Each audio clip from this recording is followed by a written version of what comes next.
뭘까 이렇게 고민을 하던 중에서 하나님 보좌 우편에 앉아 계신 우리 예수 그리스도께서 지금 오늘날의 교회와 또 우리 길량교회를 바라보시면서 가장 이 고난주간에 원하시고 바라시는 것은 뭘까 생각을 해봤습니다.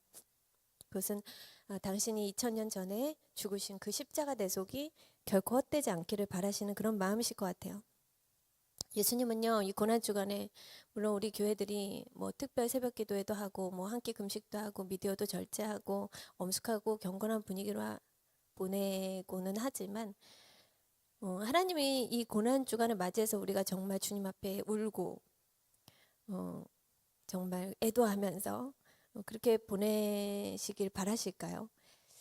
부모님 제사나 그렇게 드리는 것이지 우리 예수님은 부활하시고 우리 예수님 승리하셨기 때문에 예수님이 고난주간에 우리에게 바라시는 것은 그러한 모습은 아닐 것입니다. 그래서 실제로 미국은 금요일 날을 프라이데이, 굿 프라이데이라고 해가지고 이 고난주간을 굉장히 기쁨으로 맞이합니다. 사실 고난주간이 기뻐야 돼요. 왜냐하면 복음은 기쁜 소식이기 때문에 주님의 죽음이 없었다면 우리는 대속이 없기 때문에 내가 심판을 받아야 하고 영생도 없습니다. 네. 우리 고난주간을 맞이해서 어떻게 하면 예수님이 가장 기뻐하시는 고난주간을 보낼까? 그렇게 생각을 해보길 바랍니다. 예수님은 자신의 십자가 죽음이 내 죽음이 결코 헛되지 않기를 바라시는 것이 주님의 마음일 거예요. 그것은 우리가 왜 예수님은 십자가에 달리셨는가를 바로 알 때 가능합니다. 먼저 첫 번째, 인간은 어떻게 구원을 얻는가? 오직 피의 구속만으로 가능하다. 바로 십자가에서 흘리신 예수님의 그 보혈의 의미가 도대체 어떤 의미이고 이것이 얼마나 놀라운 의미인가, 이것을 여러분들이 바로 아셔야 되는 것입니다. 많은 사람들이 그렇게 얘기해요. 그냥 구원해 주시지 꼭 예수를 믿어야 구원해 주시고 꼭 피로써 죄의 값을 치러야 됩니까? 이렇게 물어봐요. 그러면 여러분, 한 국가의 법은 정치인들과 대통령이 제정할 수 있을지 모르겠지만 인류 모든 세계 만물의 창조주 이시자 주인 되신 하나님이 이 온 세계의 법은 하나님이 만드신 것입니다.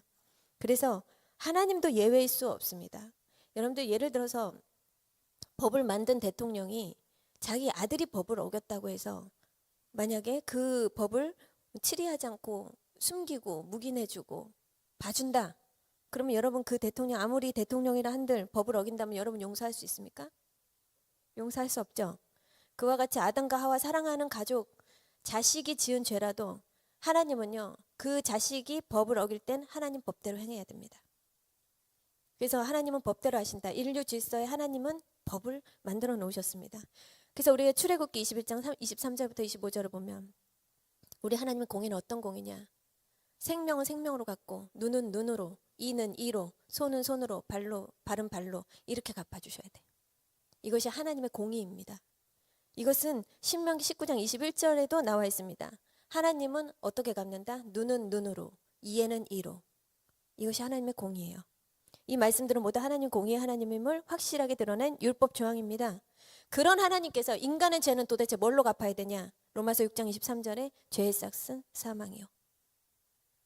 그러니까 하나님께서 선악을 알게 하는 나무의 실과는 먹지 말라. 창세기 2장 17절에 네가 먹는 말에는 정령 죽으리라 했어요. 그러면 죽어야 끝납니다. 이게 하나님 법이에요. 대통령도 그 아들 법을 묵인해 줄 수 없듯이, 그게 불법이듯이 우리 하나님 정해진 법 가운데 누구도 피해갈 수가 없습니다. 그런데 이 사랑하는 이쁜 자식들이 죄를 지었어요. 그 값은 사망이다. 그들을 다시 살리는 방법은 아까 이야기한 듯이 누군가는 죽어야 끝나요. 사망해야 됩니다. 그런데 죄에 찌든 인간이 제물로 바쳐질 수가 없어요. 왜냐하면 너도 더러운데, 너도 씻겨야 되는데 지금 누굴 대신해서. 그러니까 인간은 누구든지 죄와 허물이 있기 때문에 제물로서는 하나님의 공의를 충족시킬 인간이 없는 거예요. 죄가 전혀 없는 하나님 당신께서 인간의 몸을 입고 바쳐져야만 했습니다. 근데 그것은 오로지 피로써 가능해요. 구약의 유대인들은 그때부터 피의 제사를 지냈고 사망의 영이 휩쓸고 지나갈 때 여러분 아시다시피 유월절 어린 양의 피를 문설주에 바른 집들만 사망이 피해갔습니다. 성경은요, 생명은 뭐에 있다? 피에 있다고 이야기를 해요. 생명은 피에 있다. 이거 레위기 말씀이에요. 피 흘림이 없은즉 사함이 없느니라. 이렇게 공표를 했어요. 그럼 뭐예요? 속죄라는 거는 피 흘림이 있어야 된다라는 거예요. 그래서 여러분, 주님이 단순히 죽으신 게 아니죠. 그리고 우리의 죄값을 치르느라고 피와 생명을 한 방울도 남김없이 쏟아부으신 것입니다. 여러분 생각해 보셨어요? 예수님이 교수형으로 죽을 수도 있고 예수님을 잔인하지 않게 목매달아 죽게 할 수도 있었어요. 왜냐하면 예수님은 중범죄를 지은 그런 사형수가 아니었기 때문에. 근데 왜 굳이 십자가에 달리셨을까요? 왜? 피를 쏟아야 되기 때문에. 그래서 물과 피를 한 방울도 남김없이, 호리도 남김없이 십자가에서 쏟으실 수밖에 없었다. 왜? 피 흘림이 없은즉 사함이 없느니라. 이게 아버지의 법입니다. 여러분, 하나님께서 우리를 지나치시고 살려주시는 유일한 길은 피를 모시는 길밖에는 없습니다. 여러분 마음의 문설주에 예수님의 피가 믿음으로 발라져 있습니까? 여러분 집안에, 여러분 집에 예수님의 보혈의 피로 발라두셔야 됩니다. 이 사망의 영이 이 집을 피해가는 것입니다. 여러분, 영단번에 드려진 예수님으로 말미암아 그가 달린 십자가에 그가 흘린 피에 같이 매달리기만 하면, 동참하기만 하면, 죄가 많든 적든 잘났든 못났든 믿기만 하면 구원을 받는다. 이것이 복음입니다. 그래서 우리가 항상 이야기하는 요한복음 3장 16절의 말씀, 하나님이 세상을 이처럼 사랑하사 독생자를 주셨으니 이는 그를 믿는 자마다 멸망하지 않고 영생을 얻게 하려 하심이라. 이것이 예수님 피의 능력과 피의 공로이며 이것이 예수님의 십자가에 달리신 이유입니다. 예수님의 죽으심은 신약에서만 175회나 언급되어 있습니다. 성경은 그리스도의 죽음으로 가득 차 있어요. 만일 성경에서 그리스도의 피 흘림을 제거한다, 그러면 심장이 없는 것이고 구원의 능력도 없는 것입니다. 그리스도의 피에 대한 구속보다 더 중요한 기독교 교리는 없다. 이 세상에 여러분, 고등법원이나 대법원이 인간의 심판이 아닙니다. 여러분, 최후의 대심판이 있습니다. 인간에게는. 여러분, 그때 백보자 심판에서는 검사, 판사, 대통령도 어김없이 심판을 받는 때가 오는 것입니다. 인간 누구든지. 세상이 여러분들 눈에 불공평한 것 같이 보이기도 하고 악인이 더 강성하고 흥행하는 것 같다, 그렇게 보일 수도 있지만 최후에 너무나 공평무사하게 심판하는 날이 반드시 임한다. 그것입니다. 내일 될 일, 1년 후에 될 일이 다 분명치 않지만 여러분, 우리가 알고 있는 확실한 한 가지 사실은 모든 사람은 반드시 첫째 사망이 기다리고 있다. 죽은 후에 반드시 두 번째 심판이 있다는 것은 너무나 분명한 사실입니다. 한 번 죽는 것은 사람에게 정하신 것이요 그 후에는 심판이 있으리니. 성경은 엄히 말씀하고 계세요. 이 세상에서 교묘하게, 세상에서는 법의 심판을 피해갈 수도 있고 사람의 눈을 피해서 그렇게 숨을 수 있을지 모르겠지만 그 백보자 대심판에, 우주적 대심판의 날에 하나님 앞에서 몸을 숨길, 또 피할 수 없고 또 숨길 수 있는 그런 사람은 단 한 사람도 없다라는 거예요. 여러분들의 모든 은밀한 것과 숨은 동기 다 파헤쳐서 반드시 인간은 심판을 받게 됩니다. 그러므로 우리는 은밀한 죄가 없이 불꽃 같으신 주님의 눈앞에서 생각도 하고 행동도 하고 매일매일 그렇게 주님과 임마누엘 하나님과 동행해야 되는 것입니다. 로마서 2장 16절, 하나님이 예수 그리스도로 말미암아 사람들의 은밀한 것을 심판하시는 그날에라. 그러나 우리 주 예수 그리스도께서 나를 대신해서 그 십자가에서 흘리신 피로 내가 구원을 받았다, 그것을 믿기만 하면 어떤 죄인이라도 누구든지 그 은혜 앞에 전심으로 겸허히 무릎을 꿇을 때 모든 죄 씻음의 역사가 나타난다. 그것입니다. 예수 믿고 죄사함을 받은 성도들은 예수님 재림하실 때 생명의 부활을 얻게 됩니다. 이것이 복음의 진수이고 이것이 십자가 복음인 것입니다. 이것이 피의 대속이에요. 이사야 1장 18절을 보니까 여호와께서 말씀하시되 오라 우리가 서로 변론하자. 너희 죄가 주홍 같을지라도 눈과 같이 이어질 것이요 진홍같이 붉을지라도 양털같이 되리라. 여러분들의 피가 아무리 주홍 같을지라도 예수 그리스도의 피가 여러분들을 덮을 때에 여러분들은 주홍같이 붉은 죄라도 양털같이 희게 되는 것입니다. 예수의 보혈로 우리의 더러운 생명, 그 피가 덮여져야 되는 것입니다. 그래서 예수님은 어린 양으로 속죄 제물로 이 땅에 오신 것입니다. 베드로전서 3장 18절을 보면 그리스도께서 한 번 죄를 위하여 죽으사 의인으로서 불의한 자를 대신하셨으니 이는 우리를 하나님 앞으로 인도하려 하심이라. 십자가 복음의 특성은 결코 인간의 행위로서가 아니라 예수를 믿음으로서만 구원받는다는 것입니다. 그러니까 결코 다른 길로는 구원을 받을 수가 없습니다. 여러분 신구약 성경 66권 중에 가장 중요하고 가장 큰 요점은 요한복음 3장에 있습니다. 요한복음 3장 36절을 보니까 아들을 믿는 자는 영생이 있고 아들을 순종치 아니하는 자는 영생을 보지 못하고 도리어 하나님의 진노가 그 위에 머물러 있느니라. 요한복음 5장 24절에도 있습니다. 내가 진실로 진실로 너희에게 이르노니 내 말을 듣고 또 나 보내신 이를 믿는 자는 영생을 얻었고 심판에 이르지 아니하나니 사망에서 생명으로 옮겼느니라. 이는 분명히 단정지어 결코 행위로 구원받는 것이 아니라 생명 대신 예수 그리스도를 믿고 영접하지 않고는 우리가 구원받을 길이 전혀 없다. 이렇게 이야기를 하는 것입니다. 여러분 이스라엘 백성들이 불뱀에 물려서 죽어갈 때 그 노뱀을 만들어가지고 높은 장대에 매어 달라고 그랬어요. 그리고 그것을 쳐다보는 자는 나을 것이다. 그런데 단순한 사람들은 이것을 믿고 그 노뱀을 쳐다보고 나음을 입었습니다. 그런데 그걸 쳐다보면서 이걸 쳐다본다고 낫겠어? 응? 약을 발라주시든지 아니면 못에 뱀 물린 자리에 손을 대고 안수기도를 해줘야지. 그렇게 별거 다 따지고 자기의 이론과 지식을 동원한 사람들은 다 죽었어요. 여러분 어떤 죄인이라도 이 예수님의 피 공로를 어리석어 보일지라도 이 십자가의 능력과 십자가의 공로를 믿고 예수 구주를 영접한 자는 다 구원을 얻는다. 그 한 예로 예수님 십자가에 달리실 때 우편 강도가 어땠죠? 사형당할 때 회개했죠. 그러면서 예수님께 뭐라고 말씀하시냐? 예수님 나의 죄를 용서해 주시고 주님 가시는 그 길에 나를 구원하소서. 그러니까 예수님이 네가 오늘 나와 함께 낙원에 있으리라.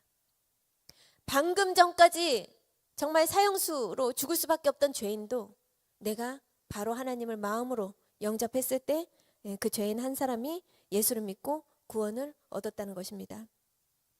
자, 그럼 두 번째, 예수님이 이 땅에 오신 오직 한 가지 목적을 한번 살펴보겠습니다. 여러분 사람이 태어났는데 난 죽으러 왔어. 난 죽는 게 목표야. 나는 죽기 위해 왔어. 태어나서 죽는 게 목적이신 사람 본 적 있습니까, 여러분? 유일한 한 분 예수님은 오직 인생의 목적은 단 하나, 죽는 것이었습니다. 예수님은 죽기 위해 사셨어요. 십자가를 지는 것이 오로지 그 삶의 목적이셨습니다. 그러니 예수님은 항상 뭐예요? 예수님 하나님 저 언제 죽을까요? 아버지 저 언제 죽을까요? 지금이 제가 죽을 타이밍인가요? 항상 죽을 생각만 하니까. 그러니까 요한복음 2장 4절에 뭐라 그래요? 내 때가 아직 이르지 아니었다. 항상 하나님과 무슨 얘기만 나눠요? 나 언제 죽을까요? 오로지 예수님의 관심사예요. 요한복음 7장 8절에도 나와 있습니다. 아직 내 때가 차지 않았다. 왜 스탠바이 하고 있는 거야? 하나님이 죽으라면 죽어야 되니까. 여러분 혹자는 그렇게 얘기해요. 예수님이 좀 더 오래 사셨으면 얼마나 좋아. 더 많은 일들을 하실 수 있을 텐데 어떻게 공생에 딱 3년 하시고 십자가에 가시냐? 그리고 여러분 남자 청년의 나이 33세면 한창 나이 아닌가요? 이렇게 젊은 나이 예수님이 돌아가실 일이냐고요. 좀 더 많은 병자들을 고치고 더 많은 치유 사역을 하고 더 많은 불쌍한 자, 고통받는 자, 압제당하는 자 전도해야지. 예수님 딱 3년 만에 돌아가셨어요. 혹자들은 그렇게 이야기를 하는 거예요. 너무 일찍 돌아가셨다. 안타깝다. 그런데 그것은 잘못된 인간의 생각입니다. 여러분 예수님은요 오직 십자가에 달리신 그 사명 하나로 왔어요. 그거 완수하면 끝이에요. 그 위에 아무것도 필요가 없어요. 여러분 3년 정도면 예수님이 하나님의 아들이라는 표징을 나타내기엔 충분한 시간이었습니다. 여러분 병 고치고 문둥병, 나병 환자, 절름발이, 소경 하나님이 이거 고치러 오신 거 아니에요. 압제당하는 자, 저주받은 자 축복 주시고 가난한 자 부욕케 하시고 이것 때문에 예수님 오신 게 아니에요. 이것 때문에 예수님 오셨으면 평생 그거 해야지. 예수님은 그거보다 더 높은 차원, 더 큰 차원의 구원의 역사를 이루기 위해서 십자가, 그러니까 그 이전에 행하신 일들은 보너스고 진짜 하신 일은 십자가인 거예요. 여러분 예수님이 무슨 베다니 마을 마을 사람들만 구원하러 오신 거 아니잖아요. 예수님이 그 로마 그 지역 한 지역만 구원하러 오신 게 아니잖아요. 예수님은 인류를 구원하러 오셨기 때문에 죽으신 것입니다. 여러분 십자가 지러 오셨기에 빨리 십자가 지고 그냥 아버지 곁에 가신 거예요. 그래서 죽으시면서 뭐라 그래요? 다 이루었도다. 얘들아, 나 다 이뤘어. 다 이뤘어. 나 이거 하러 왔거든. 아버지 그거예요. 그러니까 십자가는 모든 것의 완결이요 종결인 것입니다. 사복음서에 이해하지 못하는 부분들이 나와요. 예수님이 공생의 사역을 하면서 소경된 자 고쳐주고, 벙어리 고쳐주고, 기머거리 고쳐주고, 서지 못하는 자, 걷지 못하는 자 고쳐주고, 죽은 자 살려주고 다 했단 말이에요. 가는 곳곳마다 기적을 행합니다. 포도주가 떨어졌어? 그럼 물로 포도주 만들어버려. 배고파? 그러면 물고기 한 마리로 막 몇천 명 먹이셔. 여러분, 그런데 희한한 게 뭐냐면 예수님이 그들을 고칠 때마다 뭐라 그러냐? 나가서 소문내지 마. 근데 소문은 내야 되는 거 아닌가요? 소문을 내야지 복음이 증거될 거 아니에요. 근데 예수님이 그 사람들한테 내가 너 고쳐준 거 소문내지 마. 이상하잖아요. 그럼 왜 소문내지 말라 그럴까요? 소문을 내야 복음이 증거되는데 예수님은요, 자기가 단순히 기적을 행하고 능력을 행하는 능력자로 보이길 원하지 않으셨어요.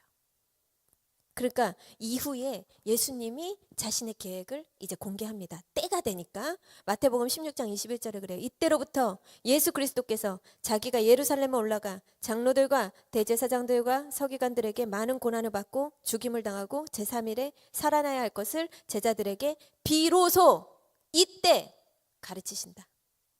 내가 죽으러 왔다라는 것을, 내 사명은 십자가라는 것을 비로소 이때 공개하죠. 그러면 이때부터는 소문내게 합니다. 그럼 뭘까요? 내가 니들 병 고쳐주고 잘 먹고 잘 살게 해주려고 저주로부터 축복으로 구원해주고 단순히 기적을 행하러 온 것이 아니라 십자가, 나는 능력자가 아니라 메시아야. 나는 메시아야. 너희들을, 인류를 구원할 메시아야.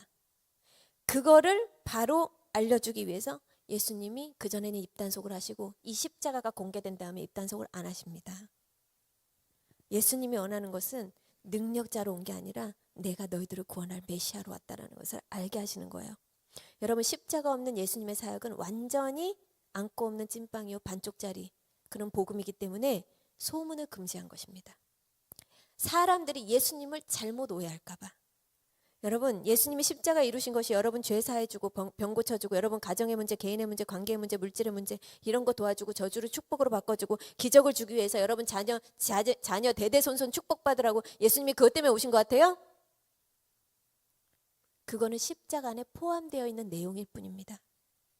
결국은 여러분은 여러분들을 죄에서 구원하기 위해서 여러분들에게 그보다 더 놀라운 정말 더 형용하지 못할 범위가 있는 거예요. 그건 뭐냐? 여러분들을 구원하시기 위한, 여러분들 영원 무궁토록 여러분들을 구원하시기 위한 그런 하나님의 계획이신 것입니다. 예수님은 이거 한 가지 인생을 거셨어요. 그러면 여러분들은 그 수혜를 입으셨다면, 십자가로 여러분들 구원을 얻으셨다면, 그럼 여러분들은 무엇에 목숨을 걸고 사실 것입니까? 우리가 그것을 생각하지 않으면 이 고난주간은 아무 의미가 없는 것입니다. 여러분들도 여기에 목숨을 걸어야 되는 것입니다. 여러분들이 10,000원짜리 한 장 지폐만 내면 한 개를 사든 10개를 사든 100개를 사든 상관없다. 그럼 여러분들은 10,000원짜리 지폐 하나 내고 몇 개 살 거예요? 내가 가지고 갈 수 있는, 차에 실을 수 있을 만큼 실어가지 않겠어요? 여러분, 예수님은 자기 자신을 지불하셨어요. 여러분들을 사기 위해서.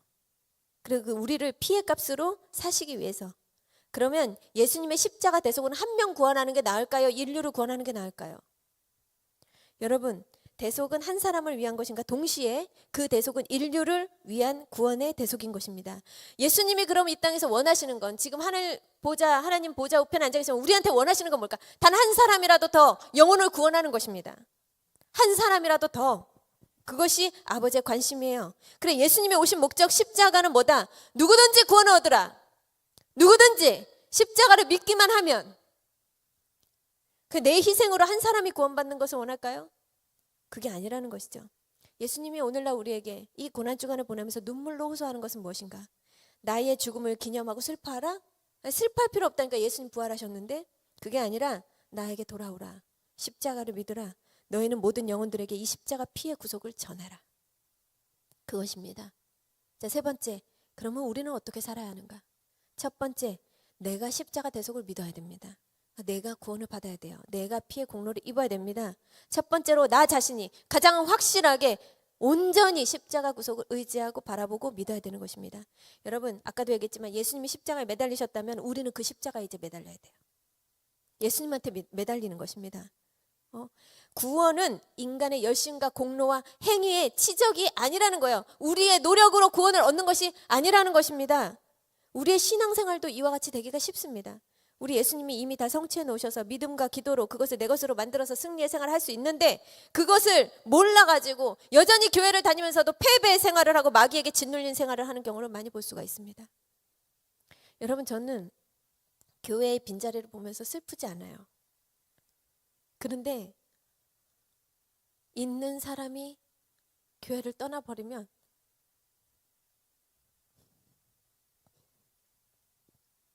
그거는 마음이 찢어지는 고통이 있어요.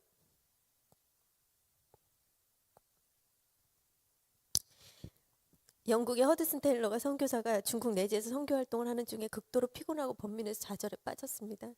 번아웃이 온 것입니다. 왜 내가 부흥시키려고 하고 내가 거룩해지려고 하고 노력할수록 왜 나는 더 반대 행동이 나오고, 믿어야 할 줄 알면서도 왜 자꾸 의심이 생기고, 아무리 열매를 맺으려고 해도 열매가 맺히지 않는가. 그래서 어느 날 좌절에 빠졌을 때 그 누나한테 편지가 왔습니다. 너는 포도나무 가지에 불과하니까 그분에게 맡기고 의지하면서 너는 좀 쉬어라. 그런 편지의 내용이었어요. 테일러는 그때부터 내 노력을 모두 중단하고 포기하고 주님께 맡깁니다. 그때서야 쉼이 오는 거예요. 그러자 테일러의 영혼에 환한 빛이 비치는 것을 느낄 수 있었고, 그 후부터 그는 주님의 놀라운 능력으로 많은 열매를 거두게 된 것입니다. 포도나무 가지는 영양분을 끌어올리려고 애쓸 필요도 없고 꽃을 피우려고 노력할 필요도 없고, 스스로 열매를 맺기 위해서 힘쓸 필요가 없다는 것입니다. 오직 원줄기에서 떨어지지 않고 있으면 원줄기에서 진액도 영양분도 보내주고 꽃도 피워서 열매도 저절로 맺게 해주는 것이라고 했습니다. 여러분, 제발 잘 붙어 있으십시오. 그리스도께. 또한 빛을 향해 돌아서지 마세요. 교회 안에서도 예수님의 빛이 되어 나에게 찾아와 주셨는데도 그 십자가 등지고 뒤돌아 있는 성도 있습니다. 뒤돌면 어떻게 돼요? 뒤도는 순간 어둠이 생긴다. 여러분들이 아담이 불행한 이유가 뭐예요? 아담, 빛이 곁에 있었잖아요. 곁에 있는데 뒤돌잖아요. 여러분, 세상 사람들은 그렇다 쳐요. 자기가 먹을 거 잘 먹고 즐길 거 다 즐기고 사니까. 근데 여러분들은 뭡니까? 교회 안에 들어왔는데도 빛을 보지 못한다면? 여러분, 몸만 와 있지 연합된 상태가 아니고요. 여러분들, 이것으로 구원 없습니다. 우리들도 그리스도께서 이미 성취해 놓으신 것을 믿음으로 받아들일 줄 모르고 내가 내 힘으로 노력해서 구원 얻고 행위로 성취하려고 헛수고를 할 때가 많다, 이것입니다. 여러분들의 힘과 노력이 아니라 주님께 의지하는 법을 배워야 됩니다. 내 노력이 아니라 나를 구원하신 예수님을 믿음으로 구원을 얻습니다. 여러분, 다 이루었도다. 예수님이 이미 성취하셨어요. 오직 믿음으로 구원을 얻습니다. 두 번째, 우리는 어떻게 살아야 되는가? 바로 가정구원입니다. 내가 확실하게 믿은 다음 무엇입니까? 가정구원에 힘써야 되는 것입니다. 이것이 바로 예수님의 죽음을 허탈해하지 않는 법입니다. 세상의 모든 좋은 것과 모든 부귀영화 물질로 섬기는 것보다 더 큰 효도는 뭐냐? 부모님, 예수님 믿게 하고 구원 얻게 하는 거. 요즘 교회 다니는 성도라 하는 자들마저 악착같이 돈 벌어가지고 자식들 공부시키고 최고의 조건에서 최고의 환경에서 아이에게 제공하기 위해서 애를 쓰죠. 아이가 아프면 오밤중이라도 응급실에 달려가고 병원으로 달려갑니다. 피곤하거나 돈이 얼마나 들거나 그거 중요하지 않아요. 부모의 눈에는 뵈는 게 없는 거예요. 자식 앞에서. 왜냐? 아이의 생명이 중요하기 때문에. 그러면서도 영혼 구원에는 관심이 없어요. 자식 죽어가는 건 눈 뜨고 보고 있으면서. 그러면서 예수님의 십자가는 가르치지 않습니다. 성도들이라고 하는 자들마저 다 깊은 잠에 치여서 영혼 구원의 중요성을 알지 못하기 때문에, 만약 그 중요성을 안다면 어떤 희생이라도 지불하고 어떤 불편도 참고 지옥으로부터 한 영혼 구원하려고 할 것입니다. 자식한테 뭘 해주는 것이 복된 것이고, 이 세상에서 영혼을 구원하는 일보다 더 중요한 일은 아무것도 없습니다. 여러분들 가족을 사랑하고 배우자를 사랑하고 부모를 사랑한다면 영혼 구원에 힘쓰세요. 딴 거 하지 마시고. 영혼 구원에, 이 세상의 모든 것은 낭비하면 안 돼요. 우리 교회 성도들은 내가 하도 그러니까 우리 다 가난할 때 만나가지고 이렇게 종이 한 장에도 이게 이면지 안 쓰면 혼나. 휴지 이거 하나라도. 근데 여러분, 저는 영혼 구원에 돈 허비합니다. 낭비해요. 웨이스트. 이게 아낌없이 쓴다. 얼마가 됐든. 여러분, 영혼을 구원할 수 있다면 1억이 뭐고 100억이 뭐야. 그죠? 저는 앞으로도 이렇게 세계 선교할 거예요. 영혼을 살리는 일에는 돈과 시간은 허비해도 된다. 왜? 시간은 하나님 앞에 영원한 거니까. 모든 것을 다 허비하셔도 좋습니다. 그 십자가 안에는 여러분들이 그토록 원하시는 병고침과 신유와 기적과 축복, 죄사함뿐 아니라 구원, 영생, 영원한 천국이 보장되어 있습니다. 그리고 다른 것은 낭비하면 안 되지만 손해를 본다 해도 복음 전도를 위해서는 모든 것을 잃어도 좋다는 각오로 사시기를 바랍니다. 그래도 그 십자가 피의 공로는 돈과 바꿀 수 없고, 여러분들이 돈을 많이 벌겠다? 우리 가족 잘 먹고 잘 산다? 내 부모 형제 자식 편하게 잘 산다? 유학 보내고 명품 사 입고 좋은 집에 좋은 차 타겠다? 그게 아니라 먹든지 마시든지 무엇을 하든지 주님 영광 위해서 하겠다. 그럼 떼부자 되세요. 팍팍 밀어드릴게. 떼부자 되시고 그 돈 영혼 구원에 허비하면서 사십시오. 여러분들의 시간 허비하면서 사세요. 딴 데 정신 팔려서 우리가 놀고 먹고 마시는 게 아니라 오직 하나님의 나라와 그 의와 세계 선교 영혼 구원에 있습니다. 얼마든지 그렇다면 버시고 부자가 되시고 영혼 구원에 부족함이 없도록 그렇게 섬기시며 사시길 바랍니다. 우리의 구속의 대가보다 더 비싼 것은 이 세상에 없다. 한 영혼보다 더 비싼 것도 세상에 없다. 영혼 구원을 위해서라면 그 중심과 동기를 아시는 하나님께서 여러분들에게 그 청지기 사명을 감당할 힘을 주실 것이고, 뿐 아니라 하나님 나라에서도 엄청난 상급이 여러분들을 향해 기다리고 있을 것입니다. 세 번째, 우리는 어떻게 살아야 하는가? 영혼 구원입니다. 요한계시록 14장 14, 15절을 보니까 또 내가 보니 흰 구름이 있고 구름 위에 사람의 아들과 같은 이가 앉았는데 그 머리에는 금 면류관이 있고 그 손에는 이한낫을 가졌더라. 또 다른 천사가 성전으로부터 나와 구름 위에 앉은 이를 향하여 큰 음성으로 외쳐 가로되 내 낫을 휘둘러 거두라. 거둘 때가 이르러 땅의 곡식이 다 익었음이로다 하니 구름 위에 앉으신 이가 낫을 땅에 휘두름에 곡식이 거두어지니라. 여러분, 이것은 구름 타고 예수님 재림하실 준비를 하고 있는 인자 되신 예수님을 말하는데, 이한낫은 뭐예요? 영혼을 추수할 때가 됐다. 천사가 거둘 때가 이르니까 땅에 곡식이 다 익었다 하니까 예수님이 낫을 땅에 휘두름에 곡식이 거두어지니라 이렇게 말하고 있어요. 이것은 재림 전에 급히 영혼을 거두어두리라 그것입니다. 여기서 성전에서 나왔다는 것은 무엇입니까? 영혼 구원은 교회에 다니는 성도들을 통해서 이루어진다는 것을 의미할 수 있습니다. 지금은 서둘러서 늦기 전에 많은 사람들 전도하며 하늘 창고에 거두어드려야 된다. 오히려 요즘 목회자들은 나팔을 불질 않아요. 그래, 신학 박사 석사 유학파 출신들의 우리 그 연세대 신학교에도 여러분들 되게 좋아하는 아주 많이 배운 그 인문학 강의 뛰어나시고 이런 교수님들 와가지고 막 사인 받아요. 근데 지옥이 없다 그래.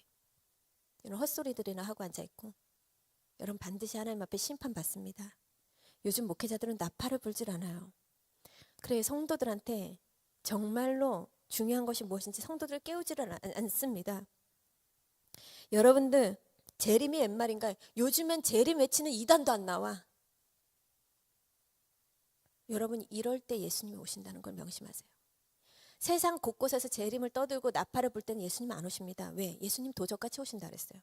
도적같이 온다는 건 뭐예요? 주인이 없는 시간에, 가장 모를 것 같은 시간에 온다는 거예요. 그러면 지금 이때가 예수님 올 때가 된 거죠. 뭐 아무도 이제 교회에서도 누구도 예수님의 재림을 말하지 않는데 생각지 못한 때에 인자가 오리라. 여러분, 되려 많이 떠들고 그럴 때는 안 온다니까요. 지금 시대는 주님의 재림이 무슨 옛 동화 속 같은 얘기야. 교회조차 증거를 하지 않고 나팔을 불질 않는다니까요. 예수님의 가장 높고 큰 계명은 뭐예요? 온 세상에, 그래, 예수님 부활승천하실 때 하잖아요. 볼지어다 내가 세상 끝날까지 함께 있다. 너희들 만민에게 복음을 전파하라. 온 세상에 복음을 전파하며 영혼을 구원하라. 그 지상 명령을 주고 가셨는데, 누가복음 5장에 보면 베드로가 그물이 찢어지도록 고기를 잡게 한 다음에 예수님이 이제 후로는 네가 사람을 취하리라 이렇게 얘기합니다. 영혼을 많이 구원하려고 할 때 하나님은 성도와 교회를 축복하시고 국가적으로 볼 때 영혼 구원에 힘쓰는 나라가 부강해집니다. 그건 역사가 증명하고 있어요. 구약의 역사를 보세요. 한날의 흥망성쇠는 경제, 정치, 국방의 힘이 아닙니다. 하나님을 의지하는 믿음이 있었습니다. 그건 개인이건 가정이건 사회건 교회건 국가건 마찬가지예요. 요한복음 4장 36절에 거두는 자가 이미 싹도 받고 영생에 이르는 열매를 모으나니 이는 뿌리는 자와 거두는 자가 함께 즐거워하게 하려 함이라. 영혼권에 힘쓰는 교회와 개인은 후한 싹을 주시며 보상과 즐거움과 기쁨을 따르게 하겠다.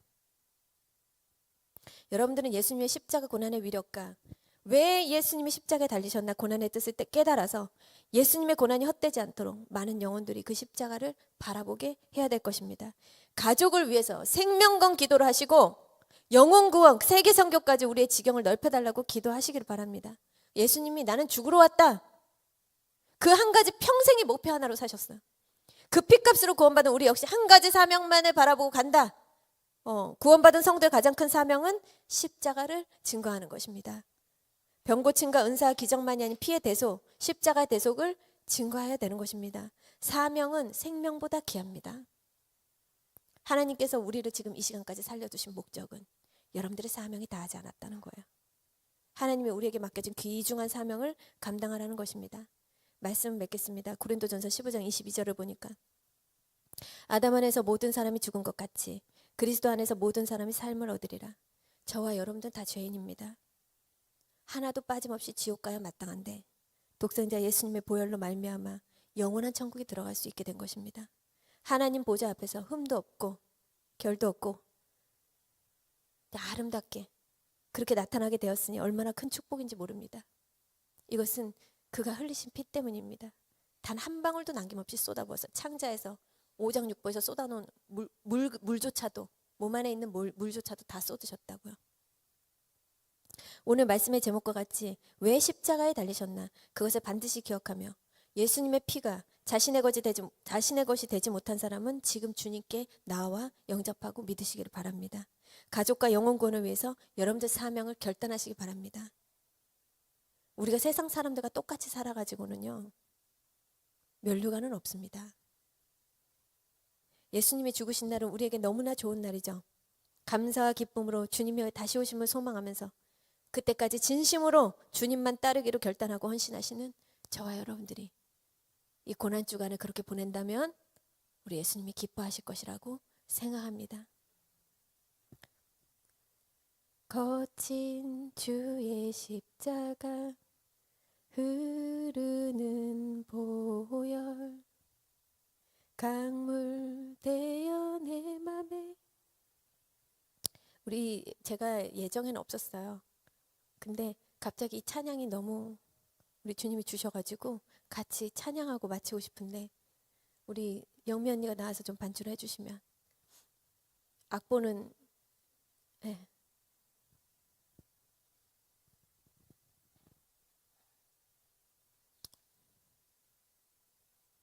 이번 주 금요일 날 만납시다.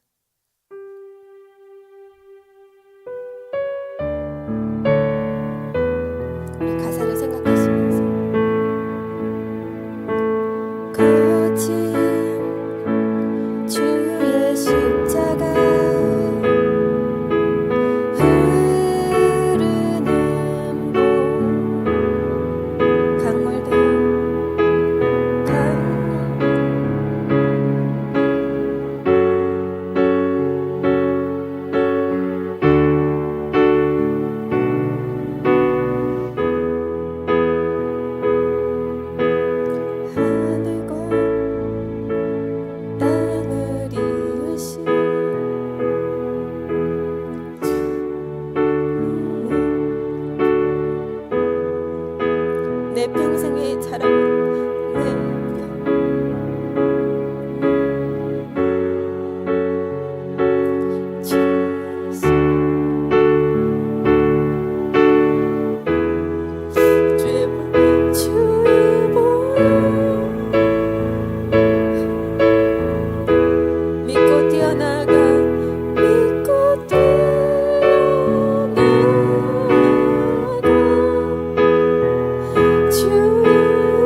주의 십자가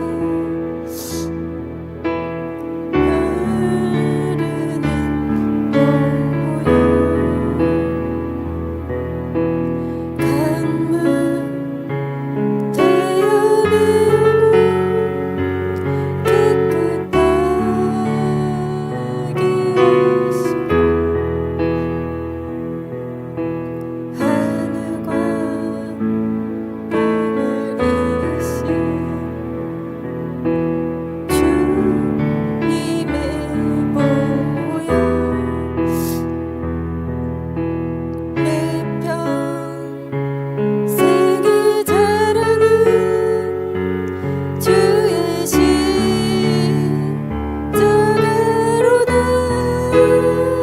주의 보혈 흐르는데 믿고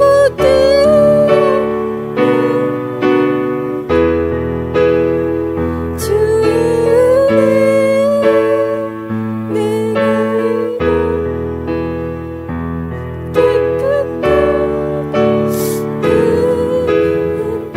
다시 한번 주의 보혈 흐르는데 믿고 뛰어나가 주의 은혜 내가 입어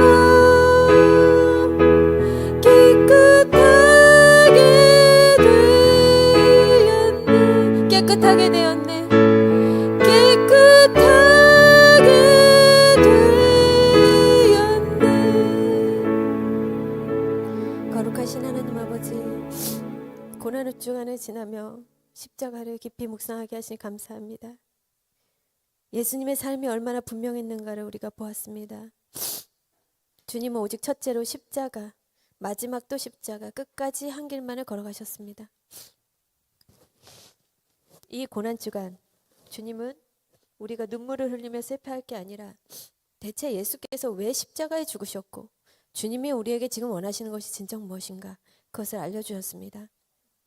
십자가는 영혼 구원입니다. 그 십자가를 바라보는 자마다 구원을 얻게 될 것입니다. 그러나 우리의 삶을 돌아보니 너무나 많은 순간 십자가에 동떨어진 삶을 살고 우린 늘 길이 많고 목적도 자주 바뀌고 우리 자신을 위해 살았음을 고백합니다.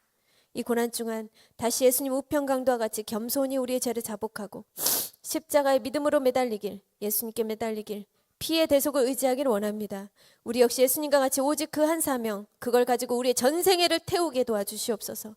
우리의 인생이 끝나는 그날에 다 이루었다, 나의 달려갈 길을 마치고 이제는 날 위한 하나님의 면류관이 예비되어 있다 고백할 수 있는, 우리 역시 이런 고백을 드릴 수 있는 인생이 될 수 있게 도와주시옵소서. 우리의 삶이, 나의 믿음이 주님의 십자가를 헛되지 않게 하시고 오히려 그 십자가를 가장 찬란하게 드러내는 믿음의 삶이 되게 하여 주시옵소서. 이 시간 우리 성도들을 위해서 기도합니다. 아픈 사람 아픈 곳에 손을 얹고, 마음이 아픈 사람, 해결돼야 할 문제, 마음에 소원이 있는 분들 가슴에 손을 얹고 우리 다 같이 기도하실게요. 사랑의 하나님, 성령님, 이 시간 보혜사 성령께서 우리를 도와주시려고 함께 이 자리에 계심합니다. 예수께서 대속하신 구속의 피로 이 시간 우리를 자유케 도와주시옵소서. 그것은 율법에서, 저주에서, 가난에서, 질병에서, 위기와 고난과 문제 속에서 역사하시며 우리를 이 땅의 수렁과 지옥에서 건져주시는 속량이자 구원임을 믿습니다. 좋으신 아버지여, 예수 그리스도의 보혈의 피로 이 시간 우리를 묶고 있는 모든 것에서 자유케 하시고 회복해 도와주시옵소서. 하나님 아버지, 수고하고 무거운 짐진 것을 모두 십자가에 내려놓습니다. 내가 할 수 있노라 오만 방자했던 우리의 교만을 깨뜨려 주시고 겸손히 하나님 앞에 모든 것을 내어 맡길 수 있게 도와주시옵소서. 오직 주님으로 주님 앞에 의롭다 함을 얻게 하여 주시옵소서. 회개할 자는 회개하고 깨어질 자 깨어지고 깨달을 자 깨닫게 하여 주시고 믿음이 없는 자에겐 다도한 믿음을 선물로 주시어서 우리가 하나님의 은혜를 받을 수 있게 도와주시옵소서. 하나님, 우리 길냥교회 사랑하는 우리 성도님들 개인 가정 생활 생업 사업의 형편과 사정을 주님 아시죠? 전국이 세상이 혼란할지라도 이 위기를 예수 안에서 잘 극복하고 믿음으로 승리하며 잘 감당케 주여 힘과 능력을 주시고 하나님의 은총 속에 우리가 머물게 하여 주시옵소서. 우리의 마음을 바꾸고 생각을 바꾸고 입술의 고백을 바꾸고 모든 것이 날로 새로워져 변화와 축복이 임하게 하여 주시옵소서. 먼 곳에서 교회를 위해 헌신하시는 우리 오우석 성도님, 김선미 집사님 하나님 기억하여 주시고 30배, 60배, 100배 삶의 열매와 기적으로 섬길 수 있도록 기억하여 주시고, 하나님 이 교회 26년 50가정과 세계선교 성전 이전을 두고 기도하고 있습니다. 길냥교회가 작은 것 같지만 작은 인원이지만 반드시 생명이 또 다른 생명으로 이어지는 멈추지 않는 구원의 전차가 되게 해주시고, 부활의 증거 되게 하시고, 부흥되는 교회 되게 하시고, 이곳에 모인 모든 성도가 주님 앞에 가는 그날까지 깨어서 인정받고 구원받는 그런 살아있는 성도 되게 하여 주시옵소서. 주님, 지금도 전쟁 속에서 신음하는 생명들을 불쌍히 여겨주시고, 더 이상의 죽음이 멈추게 하여 주시고, 전쟁의 불씨는 계속 범지구적으로 번지고 있습니다. 이 시국 속에 잠든 영혼들이 깨어나 하나님의 사인을 깨닫게 하시고, 우리 모두가 기도하고 회개하게 하사 오직 십자가 사랑 안에서 회복되고 분쟁이 그치는 역사가 속히 임하게 도와주시옵소서. 오직 우리는 주님만을 의지합니다. 오늘도 예배자로 우리를 불러주신 주님께 감사드리며, 우리를 죄에서 구원하신 예수 그리스도의 이름으로